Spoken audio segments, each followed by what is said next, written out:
بسم اللہ الرحمن الرحیم۔ ایسی 5 عورتیں جن کو موت کے وقت تھوڑی سی بھی تکلیف نہیں ہوگی، وہ 5 عورتیں کون سی ہیں؟ جاننے کے لیے ویڈیو مکمل دیکھیں۔ نزا کے وقت مسلمانوں کو جو تکلیف ہوتی ہے، اس پر اللہ رب العزت کی جانب سے نیکیاں عطا کی جاتی ہیں، جیسا کہ ابن ماجہ میں روایت حضرت عائشہ صدیقہ رضی اللہ تعالیٰ عنہا سے مروی ہے کہ رسول اللہ صلی اللہ علیہ وآلہ وسلم ان کے پاس تشریف لائے، اس حال میں کہ ان کے پاس ان کا کوئی قریبی رشتہ دار موت کی سختی میں مبتلا تھا۔ رسول کریم صلی اللہ علیہ وآلہ وسلم نے مشاہدہ فرما کر حضرت عائشہ رضی اللہ تعالیٰ عنہا سے فرمایا، اپنے رشتہ دار پر غمگین نہ ہو، اس لیے کہ یہ اس کی نیکیاں ہیں۔ نیز حضرت عائشہ رضی اللہ تعالیٰ عنہا سے ہی اس مضمون کی روایت ہے کہ جب سے رسول اللہ صلی اللہ علیہ وآلہ وسلم کی وفات کی تکلیف میں نے دیکھی، اب میں کسی مسلمان میت کی حالت نزا کی تکلیف کو اس کے حق میں برا نہیں سمجھتی۔ بس مذکورہ حدیث سے معلوم ہوتا ہے کہ نزا کے وقت ہونے والی سختی مرنے والے کی بدعمالیوں کا ہرگز نتیجہ نہیں ہوتی۔ مسلمانوں کے حق میں اس پر اجر و ثواب اور گناہوں کی معافی کی ہی امید رکھنی چاہیے۔ ناظرین، 5 عورتوں کو مرتے وقت تکلیف نہیں ہوگی۔ حضرت سیدنا عثمان غنی رضی اللہ تعالیٰ عنہ نے فرمایا، دنیا میں 5 لوگ ایسے ہیں جن کو مرتے وقت تکلیف نہیں ہوگی، ان کی روح آسانی سے نکلے گی۔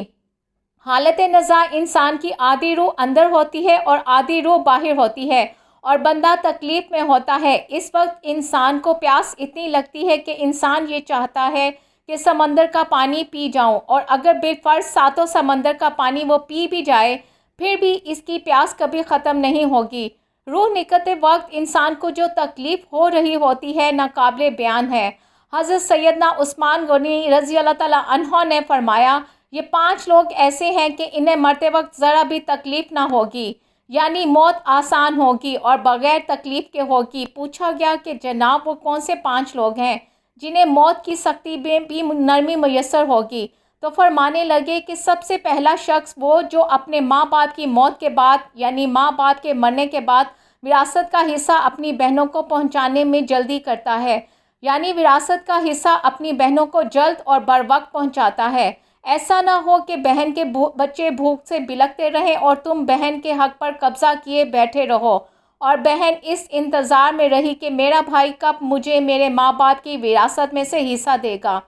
بہت بار یہ بھی دیکھنے میں آتا ہے کہ بہن کی شادی نہیں ہوئی، جبکہ والدین دنیا سے رخصت ہو گئے تو بھائی نے کہا کہ کوئی بات نہیں، جب بہن کی شادی کروں گا تو اس کا حصہ اسے جہیز کی صورت میں دے دوں گا۔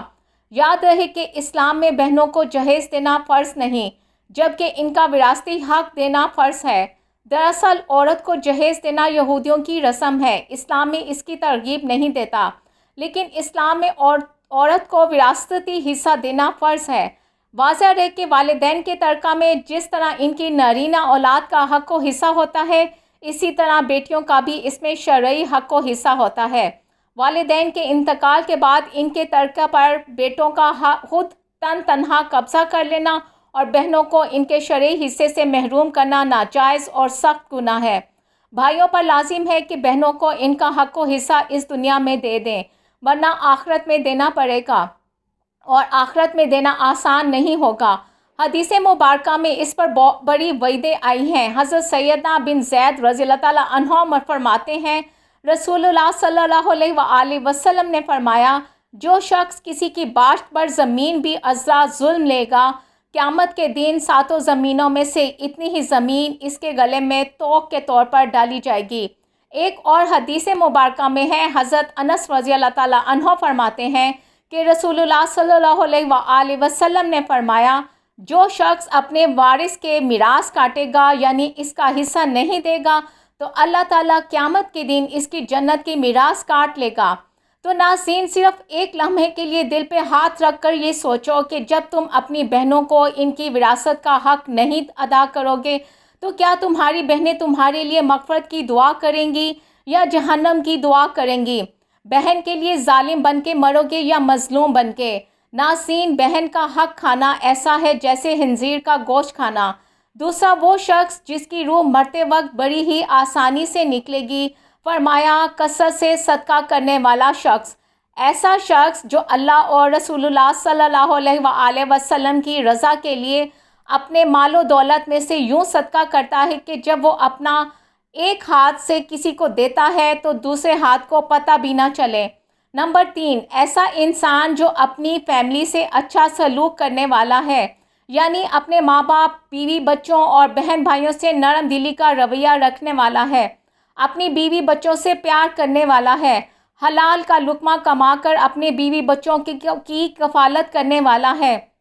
بزرگان دین فرماتے ہیں کہ جب رزق تنگ ہونے لگے تو دسترخوان کو وسیع کر لیا کرو، یعنی اپنے بیوی بچوں پر خرچ کرنا بھی صدقہ ہے، انہیں کھانا پلانا صدقہ ہے۔ لہٰذا ایسا شخص جو اپنی فیملی پر خرچ کرتا ہو اور ان سے حسن سلوک کرتا ہو تو جب وہ دنیا سے رخصت ہوگا تو اس کی روح نکلنے میں آسانی ہوگی اور اس سے کوئی تکلیف نہ ہوگی۔ اسی طرح حضرت عثمان غنی رضی اللہ تعالیٰ عنہ نے جو شخص یہ سوچ کر نماز ادا کرتا ہے وہ میرے نبی صلی اللہ علیہ وآلہ وسلم کی آنکھوں کی ٹھنڈک ہے۔ نماز دین کا ستون ہے، نماز مومن کی معراج ہے۔ اسلام و کفر میں تفریق ہے تو 5 وقت کا نمازی موت کے وقت کسی قسم کی سختی میں مبتلا نہ ہوگا۔ پھر فرمایا 5واں وہ شخص ہے جو قرآن کی تلاوت کرے، یعنی خود بھی قرآن پڑھتا ہو اور دوسروں کو بھی قرآن سکھاتا ہو۔ پھر فرمایا راتوں کی تنہائیوں میں اٹھ اٹھ کر قرآن پڑھا کرو اور قرآن پڑھتے وقت رویا کرو۔ فرمایا کہ اگر رونا نہ بھی آئے تو رونے کی کوشش کر لیا کرو۔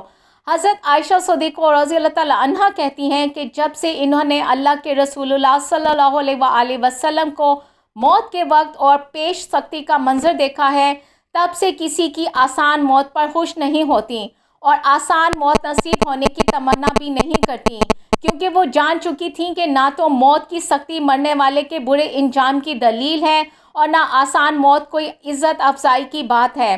اگر سچ مچ ایسا ہوتا تو اللہ کے رسول صلی اللہ علیہ وآلہ وسلم کو آسان سے آسان تر موت نصیب ہوتی۔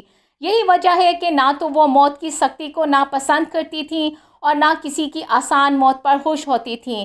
موت کی سختی کے بارے میں حضرت عائشہ صدیقہ رضی اللہ تعالیٰ عنہا سے روایت ہے، آپ رضی اللہ تعالیٰ عنہا فرماتی ہیں کہ میں نے رسول اللہ صلی اللہ علیہ وآلہ وسلم کو حالت نزاع میں دیکھا۔ آپ صلی اللہ علیہ وآلہ وسلم کے پاس پانی کا ایک پیالہ رکھا ہوا تھا۔ آپ صلی اللہ علیہ وآلہ وسلم اس میں ہاتھ داخل کرتے اور پھر اپنے چہرے پر پھیر لیتے تھے اور فرماتے کہ یا اللہ موت کی سختی میں میری مدد فرما۔ مختلف احادیث مبارکہ سے معلوم ہوتا ہے کہ مومن کی روح بہت آسانی سے نکلتی ہے اور روح کے نکلتے ہی اس کے لیے خوشخبریاں شروع ہو جاتی ہیں، جبکہ کافر کے بارے میں آتا ہے کہ اس کی روح انتہائی سختی ہے اور اسی وقت سے ہی اس کے برے احوال شروع ہو جاتے ہیں۔ البتہ متعدد احادیث مبارکہ میں یہ بھی مذکور ہے کہ اللہ تعالیٰ نے موت کے اندر ایک ایسی شدت اور سختی رکھی ہے کہ اس کا احساس دنیا سے جانے والے ہر شخص کو ہوتا ہے، ہوا وہ نیک مسلمان ہو یا بد ہو یا کافر ہو، لیکن مومن پر جو تکلیف آتی ہے وہ اس کے گناہوں کی معافی اور درجات کی بلندی کے لیے ہوتی ہے، جبکہ کافر پر تکلیف اس کی بدعمالیوں کی سزا کے طور پر آتی ہے۔ چنانچہ ایک حدیث میں آتا ہے کہ مومن گناہ کرتا ہے، اس وجہ سے اس پر موت کے وقت سختی کی جاتی ہے تاکہ اس کے گناہوں کا کفارہ ہو، اور کافر بھی نیکی کے کام کرتا ہے تو اس پر اس کی موت کے وقت کچھ آسانی کر دی جاتی ہے تاکہ ان اچھے کاموں کا بدلہ۔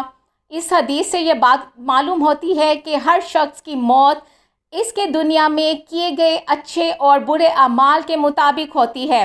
تاہم حضرات علماء کرام اور محدثین نے یہ لکھا ہے کہ مومن کو جو بھی تکلیف ہوتی ہے، ہوا وہ تکلیف اس کے گناہوں کی بخشش کے لیے ہو یا اس کے درجات کی بلندی کے لیے ہو، وہ حالت نزاع اس سے پہلے ہوتی ہے، اور جب اس کی روح نکل رہی ہوتی ہے تو اس وقت اللہ تعالیٰ اس کی تمام تکالیف کو دور فرما کر سہولت اور آسانی سے روح قبض کر لیتے ہیں اور آنے والے مراحل میں بھی آسان فرما دیتے ہیں۔ واللہ علم۔ اللہ پاک سے دعا ہے کہ ہم سب مسلمانوں کی موت کے وقت کی سختیوں کو دور فرما کر ہمارا خاتمہ ایمان پر نصیب فرمائے، آمین۔